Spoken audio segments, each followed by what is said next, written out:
ოდესმე თუ დაფიქრებულ ხარ, როგორ გაიძულებენ გაყიდი ნონის, რისი გაყიდვაც უნდათ თვითონ. რა თქმა უნდა შენ ფიქრობ, რომ მსგავს რაიმეს ვერ გაიძულებენ, ამიტომ შენთან მაქვს რამოდენიმე კითხვა. რომელი მანქანა გირჩევნია? რომელი ტანსაცმლის სტილი უფრო მოგწონს? რომელი ადამიანი გიზიდავს ყველაზე მეტად? ყველა შენ პასუხთან მაქვს კიდევ დამატებითი, მაგრამ ერთი უნივერსალური კითხვა, რატომ? რატომ მოგწონს ეს მანქანა? რატომ ხიბლავს ეს სტილი? რატომ გიზიდავს ეს ადამიანი? რატომ და რატომ? უკვე საკმაოდ ცნობილია ის ფაქტი, რომ სხვადასხვა ორგანიზაციები, თუმცა ყველაზე ხშირად პოლიტიკოსები და ბიზნესმენები ძალიან აქტიურად ცდილობენ მასების ემოციებით და სურვილებით მანიპულირებას. მაგრამ საიდუმლო იმაშია, რომ ეს საკმაოდ წარმატებით გამოსდით. მოგესალმები ჩრდილიდან. მე ვარ კაგე და მოგიყვები საინტერესო ისტორიას თუ როგორ დააწყებინა ერთმა კაცმა სიგარეტის მოწევა ათასობით ქალს, როგორ ცვლიან შენ პიროვნულ ფასეულობებს ცნობილი ბრენდები და როგორ მანიპულირებენ შენი ინსტინქტებით სხვადასხვა ბიზნესის მფლობელები. მრავალი საუკუნის წინ არ არსებობდა სუპერმარკეტი, ბიზნესი, კვების ობიექტები და კლუბები. არსებობდა მხოლოდ ბაზრობა, ვაჭრობა და მაქსიმუმ რაიმე დახურული წვეულებები მაღალი საზოგადოებისთვის. მაგრამ დღევანდელ საუკუნეში გვაქვს ძალიან ბევრი პროდუქტი და მომსახურეობის სფერო. ამან გამოიწვია ისეთი კონკურენცია, როგორც ისტორიაში ცნობილი არ არის. რა თქმა უნდა, ყოველთვის არსებობდა კონკურენცია რაიმე ძალადობრივი ხერხით. მაგრამ დღეს, როდესაც კრიმინალისტიკა ყველაზე მკაცრია და არსებობს ჯანსაღი კონკურენცია, ჩამოყალიბდა ახალი პროფესიები, რომლის არსებობაც ადრე წარმოუდგენელი იყო. დაფიქრდი, სანამ შენ უბრალოდ შედიხარ მარკეტში, უბრალოდ ყიდულობ სასურველ პროდუქტს და უბრალოდ გამოდიხარ, არსებობს ადამიანი, რომლის პროფესიაც იმაში მდგომარეობს, რომ ამ მარკეტში დაგახარჯინოს მაქსიმალურად ბევრი ფული. ამ სპეციალისტმა წლების მანძილზე შეისწავლა შენი ფსიქოლოგია, გამოიკვლია კლიენტის ინსტინქტები, გაანალიზა მასის მოთხოვნილებები, ტრენდები და საბოლოოდ მარკეტის შიგნით შექმნა ისეთი სისტემა, რომელიც ყველა კლიენტზე ფარულზე გავლენას ახდენს და პროვოცირებს, რომ კლიენტმა მეტი პროდუქტი იყიდოს. აი 4 ელემენტალური ხრიკი, რაც კარგად რეალიზებულ მარკეტში შეგვხვდება. პურის განთავსება მაღაზიის ბოლოს. რადგან პური ყოველდღიური საკვებია და მისთვის მომხმარებელი ხშირად შედის მარკეტში. მაგრამ როცა პურისთვის მთელი მაღაზიის გავლა უწევს, დიდია შანსი, რომ გზაში რამე მოეწონოს და ხელს გააყოლოს. ზოგიერთი მარკეტები კი მაგალითად ნიკორას ქსელი შეძლებს დაგვარად მაღაზიას აპროექტებს ისე, რომ შესვლიდან სალარომდე მისასვლელად აუცილებლად გიწევდეს მთელი მაღაზიის გავლა. ძვირიანი პროდუქტის თვალის დონეზე განთავსება, იაფიანის კი დაბლა. თუ მომხმარებლისთვის ძვირიანი პროდუქტი პრობლემა არ არის, ის ძვირიანს ეყიდის, ხოლო თუ არხეინად ვერ არის, მაშინ აუცილებლად მოძებნის იაფიანს. მაგრამ ეს განლაგება პირიქით რომ ყოფილიყო, ყველა პირდაპირ დაბალ ფასიანს იყიდდა და ძვირიანს არც კი განიხილავდა. სპონტანური პროდუქტები სალაროსთან. ეს არის ერთჯერადი ყავები, საღეჭი რეზინები, ჩიპსები, პრეზერვატივები და ტკბილეულები. ეს არის ცდუნება, მანამ სანამ კლიენტი რიგში დგას. კლიენტისთვის ძალიან მარტივია, რომ ტკბილეული გააყოლოს ხელს. ასევე ეს არის მშობლების ჯოჯოხეთი, რადგან რიგში დგომისას ბავშვი ათვალიერებს ტკბილეულს, შემდეგ მშობელს უორსულებს ტვინს და მშობელიც ბავშვის დასაუგებლად თანხმდება და ყიდულობს ბუს კვერცხებს. ჩემი საყვარელი ხრიკი კი არის ფასდაკლებები. როდესაც მაღაზიაში ხედავთ 10 ლარიან პროდუქტს, რომელიც აქციაში 7 ლარი ღირს. მარტივი მათემატიკა გვეუბნება, რომ თუ ამ პროდუქტს ეყიდი, შენ დაზოგავ 3 ლარს, მაგრამ სინამდვილეში დახარჯავ 7-ს, რადგან იყიდი პროდუქტს, რომლის ყიდვასაც არ აპირებდი. წარმოიდგინე, რომ მაღაზიაში ესეთი 4 კი არა 10-ობით ხრიკია რეალიზებული, რომელიც ყოველ მესამე კლიენტს 2 ლარით მეტს ახარჯინებს, მაგრამ ეს მცირე მოგება თვის ბოლოს 2 ლარიდან 3000 ლარი გახდება. ხოლო ქსელური მაღაზიების შემთხვევაში, რომლებსაც ასობით მარკეტი აქვს გახსნილი საქართველოს მასშტაბით, ეს 3000 ლარი გარდაიქმნება მინიმუმ 1 მილიონ ლარად მაინც. ესეც ძალიან ცუდ შემთხვევაში. მსგავსი მანიპულაციები არის არა მარტო მაღაზიებში, არამედ ბარებში, კლუბებში და გასართობ ცენტრებში. ეს არის მარკეტინგის ძალა და ამ ხრიკების ავტორები ძირითადად მარკეტოლოგები არიან. საინტერესო ფაქტი ის არის, რომ სულ რაღაც მე-19 საუკუნეში მარკეტინგი ამდენად განვითარებული საერთოდ არ იყო. მის ევოლუციურ წინსვლაში ძალიან დიდი წვლილი შეიტანა ედუარდ ბერნისმა, ცნობილმა როგორც მარკეტინგის მამამ. თავის დროს ამ ადამიანმა საკმაოდ ეშმაკურად ყოველ მესამე ამერიკელ ქალს სიგარეტი მოაწევინა. 1929 წელს, როდესაც ამერიკელი ქალებისთვის მოწევა ტაბუირებული იყო როგორც ცოტა ხნის წინ ქართველებისთვის, ედუარდმა მიიღო შეკვეთა, რომ ეს სოციალური დაბრკოლება უნდა გაეკრო. გარდა მასობრივი პროპაგანდისა, მან მოაწყო ერთი გრანდიოზული აღლუმი. მან გამოიყენა ფემინისტური ინტერესები და ფემინისტ ქალებს ფემინისტურ აქციაზე. მოაკიდებინა სიგარეტი და გამოაცხადებინა, რომ ეს არის თავისუფლების ჩირაღდანი.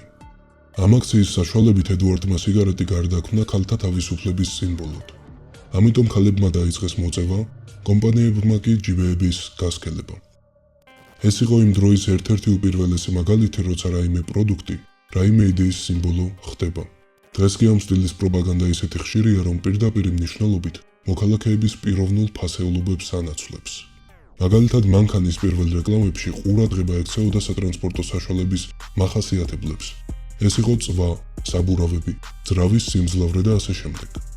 მაგრამ დღევანდელ რეკლამებში თქვენ ხედავთ სოლიდურად ჩაცმულ სიმპათიურ ტიპს, რომელიც ლამაზ კადრებში ამ მანქანას მართავს და რა თქმა უნდა შეიძლება გვერდზე ლამაზი ქალი უზის. ეს არის დღევანდელი რეკლამების შემადგენლობა, სადაც აბსოლუტურად არ ჩანს მანქანის მონაცემები, რადგან ამ რეკლამის ავტორების მიზანია, რომ შენს ქონებაში გაჩნდეს იდეა იმის, რომ ვისაც ეს მანქანა ყავს, ის არის თესლი, ძერსკი, დასტოინი და ის არის მაგარი ტიპი. რეალობაში ხომ მაქსიმუმ $10,000 ტრანსპორტი ყველას ფიზიკურ მოთხოვნილებებს დააკმაყოფილებდა. მაგრამ ხალხს უნდა G-კლასი, ბუგატი, ფერარი, რადგან საზოგადოებას ჯერა, რომ ეს მანქანები უდრის სოციალურ სტატუსს და ზუსტადაც რომ რწმენის ხარჯზე, ეს ყველაფერი რეალობად გარდაიქმნა. იგივე ხდება ტანსაცმელების ბრენდებზე, აქსესუარებზე და მაკდონალდსეც კი. თუ შენ სამეგობროში დაისმება კითხვა სად წავიდეთ, იტყვის თუ არა ვინმე, წამო მაკდონალდსში. თუ დაკვირვებული ხარ, შეამჩნევდი, რომ მაკში წასვლა ხშირი ვარიანტია მაშინაც კი, როდესაც მაინც და მაინც საჭმელად არ მიდიხართ. შეიძლება წახვიდეთ საბილიარდოში, გაისეირნოთ პარკში ან კლუბში იცეკვოთ. რატომ დგას საკვები ობიექტი მსგავსი გასართობი ადგილების თანაბრად? ყველაზე გემრიელი და საყვარელი საცხობიც რომ აიღო, ამ საცხობში დროის გასატარებლად არ წახვალ, რადგან საცხობი არის საკვები ობიექტი, ხოლო მაკდონალდსი ყველასთვის შეუმჩნევლად, მაგრამ უკვე დიდი ხანია თავს რესტორნად და გასართობ ობიექტადაც პოზიციონირებს. ახლა წარმოედგინე შენი პირადი ან სხვა ნებისმიერი მოქალაქის ყოველდღიურობა. ადამიანი გამოდის სახლიდან, შედის მაღაზიაში, რომელიც დიზაინერმა ლამაზად გააფორმა, საჭირო პროდუქტთან ერთად ყიდულობს რამოდენიმე არასაჭიროსაც. შემდეგ შეიძენს ცნობილი ბრენდის ტანსაცმელს და საელს, რადგან ეს ბრენდი ყიდის სოლიდურობის იდეას. გაიკეთებს სვირინგს, რადგან ეს გაბედულობის და თავდაჯერებულობის მოკლევადიან შეგრძნებას მისცემს. გადადებს ფულს იმ მანქანისთვის, რომელიც მისი აზრით სტატუსს აჩუქებს. წავა იმ ბარში, რომელიც იმ ატმოსფეროს უქმნის, თითქოს საპირისპირო სქესთან სასურველია და დალევს კოქტეილს ლამაზი სახელით, მიუხედავად იმისა, რომ გემო საერთოდ არ მოწონს. რას ხედავ ამ ადამიანის სახით? მე ვხედავ ვირთხას, რომელიც წრეზე დარბის. ეს ვირთხა მუშაობს, იღებს ფულს და ხარჯავს ხელფასს იმ ხელოვნურ ფასეულობებში, რომელიც მისმა დამსაქმებლებმა ან სხვა გავლენიანმა ადამიანებმა შეუქმნეს. ასე უბრუნდება მდიდარ პერსონებს ფული, ისევ მათ ჯიბეში. მაგრამ ეს არის თემა, რომელიც უბრალო პროპაგანდას ძალიან სცდება. მაგრამ არის ერთი მომენტი. იქედან გამომდინარე, რომ ნივთებს ადამიანებზე აქვთ გავლენა, მიზანშეწონილია მსგავსი ნივთების შეზენა, თუ ეს გავლენა გესაჭიროება. მაგალითად, ლოგიკურია თუ იყიდი სოლიდურ შარვალ კოსტუმს იმისთვის, რომ მეტად ქარიზმატული გახდე ბიზნეს პარტნიორებთან მიმართებაში. და ალოგიკურია თუ ქარიზმა არაფერში გჭირდება და უბრალოდ ფულს ფლანგავს საკუთარი ეგოს მოსაფხანად.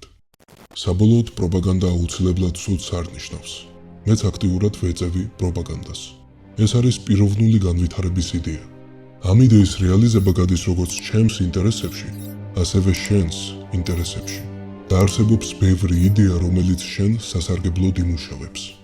ახლა კი გაგანდობ ერთ საიდუმლო ხერხს, რის გამოც მსხვილი ბიზნესმენების დიდი ნაწილი დამწყევლის, მაგრამ არაუშავს ეს ამად ღირს. წარმოიდგინე, რომ ხარ ძალიან დიდ ვირტუალურ თამაშში, სადაც არ არის არანაირი წესი და მოთხოვნილება. უბრალოდ ამ თამაშში გაჩნდი. დროთა განმავლობაში შენთან ვინმე მოთამაშე მოვა და რაიმეს შემოგთავაზებს. ზოგჯერ ხედი მოგეწონება და სადმე წახვალ. ზოგჯერ ადამიანი მოგეწონება და უკან გაღვები. ზოგჯერ საჭმელი მოგეწონება, ზოგჯერ პარკური, ზოგჯერ ნადირობა ან თევზაობა. მოკლედ რაც წამოგივლის ყველაფერს გააკეთებ. ამას ქვია არსებობა. მაგრამ თუ ამ თამაშში დაისახავ კონკრეტულ მიზანს, ან ამას შემაგივრად game developer-ები გააკეთებენ, სიტყვაზე მთის დრაკონის დამარცხებას. შენ დაიწყებ მხოლოდ იმ მოქმედებების განხორციელებას, რომლებიც ამ დრაკონს მოგაგვლევინებენ. აღარ წახვალ ხედების საყურებლად, დაიწყებ იარაღების შეძენას. ნაკლებს გაერთობის სხვა მოთამაშეებთან, უფრო მეტს ივარჯიშებ. დატოვებ მხოლოდ იმ საქმეებს, რომლებიც შენს მიზანს ეხმარება, სხვა დანარჩენებზე კი უარს იტყვი. გაიხსენე შენი ყოველდღიური, ყოველთვიური და ყოველწლიური საქმიანობა. შენი ჩვევები, გართობის საშუალებები, ფილმები და სერიალები, რომლებსაც უყურებ. ყველაფერი გაიხსენე. ახლა კი წარმოიდგინე, რომ ჭეშმარიტი დემონი ვარ და გადებ წყევლას. თუ ერთ წელიწადში არ მოივლი 4 სხვადასხვა საოცნებო ქვეყანას მაინც მოკვდები. ან 6 თვეში არ ჩადგები შენთვის საოცნებო ფორმაში, ან იგივე დროში არ მიაღწევ ყოველთვიურ 10,000 ლარიანს შემოსავალს, ან სამივე წყევლას ერთად გადებ. თუ არ შეასრულებ, მოკვდები. რამდენად შეიცვლება შენი ჩვევები, მოქმედებები, ფიქრები და აზრები. ვფიქრობ ყველაფერს ზედმეტ შანდაბაში გავუშვებ და მხოლოდ საჭირო ნივთების, მოქმედებების, ფიქრების საშუალებით ადგები და მიაღწევ შენ მიზანს. სწორედ რომ მიზანია ის საიდუმლო, რომელიც გამოგარჩევს ბრბოსგან, რადგან თუ გაქვს მიზანი და მისი ერთგული ხარ, რაც არ უნდა შემოგთავაზო, როგორაც არ უნდა ვცადო შენი შეცდენა, შენ ყოველთვის გეცოდინება თუ რა არის საჭირო შენთვის და რა დაგხევს უკანან დროს გაგაფლანგვინებს. ამიტომ გიმეორებ. გინდა რომ 10,000 ერთეულში რეალურად განსხვავებული გახდე, არა თუ შენი ვიზუალით და იაფასიანი ხრიგებით, არამედ შენი არსით. მაშინ დაისახე მიზანი და მიღყევი შენ გზას ისე ერთგულად, როგორც არავის დასიზმრებია. ეს არის მიზნების ძალა.